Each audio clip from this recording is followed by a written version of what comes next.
আমি একবার বিদেশে সেটেল হতে চাচ্ছিলাম, ইউরোপিয়ান কান্ট্রিতে। আমার একজন কলিগ, তিনি আমাকে বললেন, কেন যাবেন? আমি বললাম, একটু নিরাপদ জীবনের জন্য। তিনি বললেন, আমাদের মুসলিম ফ্যামিলির একটা কাহিনী বলি আপনাকে।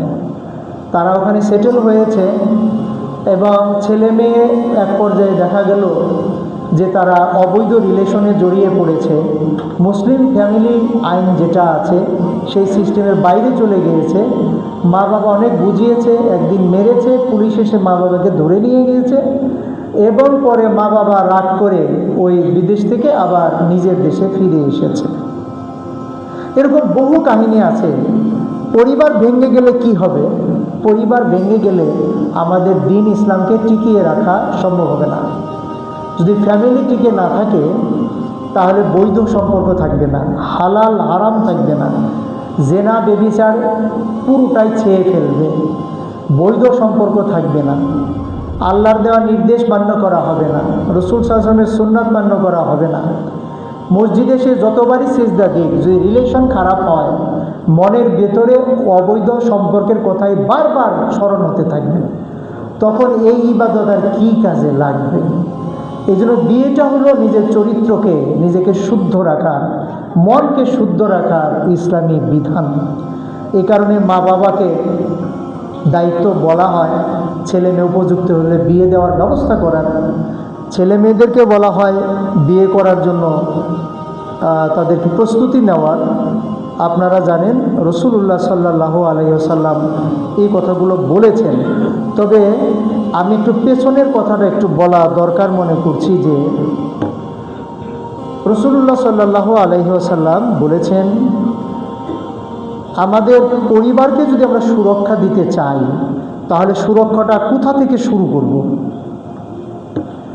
আমরা যে গাছ বুনি বাড়িতে, কোনো কোনো গাছ দেখা যায় মাঝখানে আবার মরে যায়।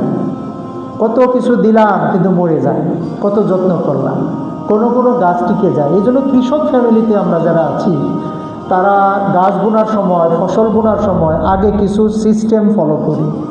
মাটিটা ভালো আছে কিনা, মাটির উর্বরতা গুণ আছে কিনা, গাছ এখানে বুনলে টিকবে কিনা,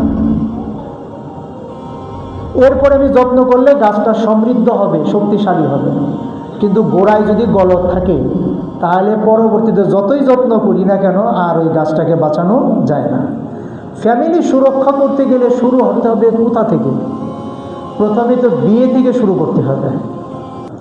এখন বিয়ে করতে গেলে রাসূলুল্লাহ সাল্লাল্লাহু আলাইহি ওয়াসাল্লাম আমাদের বলেছেন যে তুনকাহুল মারআ লি আরবা। কোনো মেয়েকে মানুষ যখন বিয়ে করতে যায় তখন তার চারটা জিনিসের দিকে নজরদারি করে।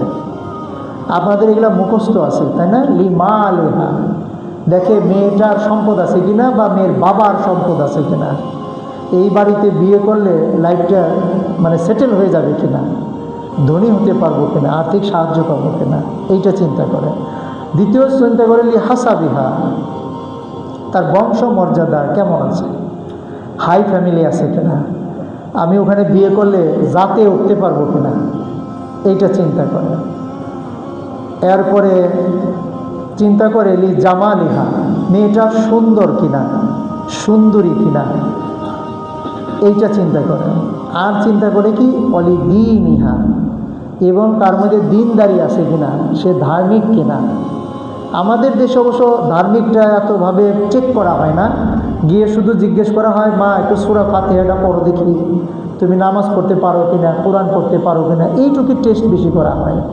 কিন্তু তার পারিপার্শ্বিক খবর নেওয়া হয় না যে মেয়েটা আসলে 5 ওয়াক্ত সালাত পড়ে কিনা, অন্যান্য ইবাদত করে কিনা, ছেলেদের সাথে কথা বলে কিনা, আসলেই সে দিনদার কিনা, এত বিস্তারিত খবর খুব কম নেওয়া হয়। এখন রাসূলুল্লাহ সাল্লাল্লাহু আলাইহি সাল্লাম বলেছেন যে এই যে 4টা কোয়ালিটি সবাই দেখে, এর মধ্যে তোমরা অগ্রাধিকার দিবা কোনটাকে, প্রেফার করবা কোনটাকে? তার দিনদারিকে। সে যদি পরহেজগার হয় ওই মেয়েটাকে ধরে আনবা। কিন্তু আমাদের সমাজে আমরা কি করি? দিনদারি না খুঁজে বেশিরভাগ ক্ষেত্রে আমরা খুঁজি এই জিনিসগুলো, সম্পদ আছে কিনা, বংশ মর্যাদা আছে কিনা। কেউ কেউ তো বিদেশে সেটেল মেয়েদের বিয়ে করার জন্য পাগল থাকে, লাইফটাই সেটেল করে ফেলবে ওখানে গিয়ে, সৌন্দর্যের কথা ভাবে, বংশমর্যাদার কথা ভাবে, প্রভাব প্রতিপত্তির কথা ভাবে। এখন এই পদ্ধতিতে বিয়ে করার কারণে আমাদের ফ্যামিলির প্রথম যে সিকিউরিটি লাইন যেটা হলো আসল উর্বর মাটি, সে উর্বর মাটিটা আমরা হারিয়ে ফেলি। ফলে এরপরে যতই ওয়াজ নসিহত করি না কেন, ফ্যামিলি আর আমাদের ওয়াজ নসিহতের গুরুত্ব দেয় না। বিয়ে হওয়ার পরে যার যার মতো স্বাধীনভাবে চলতে চায়। আগে যেভাবে বয়ফ্রেন্ড নিয়ে চলতো এখনও চলতে চায়, আগে যেভাবে ঘন্টার পর ঘন্টা ফোন করতো ওভাবেই করতে চায়। তো এইভাবে তার লাইফটাকে আমরা কন্ট্রোল করতে পারি না। কন্ট্রোল করতে গেলেই সম্পর্ক আরও খারাপ হয়ে যায়, শেষ পর্যন্ত ডিভোর্সও হয়ে যায়। তো এরকম নানান কাহিনী আছে। তাহলে যে কথাটা বলা যায় যে ফ্যামিলি সুরক্ষার জন্য রাসূলুল্লাহ সাল্লাল্লাহু আলাইহি ওয়াসাল্লাম প্রথম যে উপায়টা বলেছেন যে দিনদার দেখে বিয়ে করাইতে হবে, এইটা হলো আমাদের জন্য প্রথম পদক্ষেপ।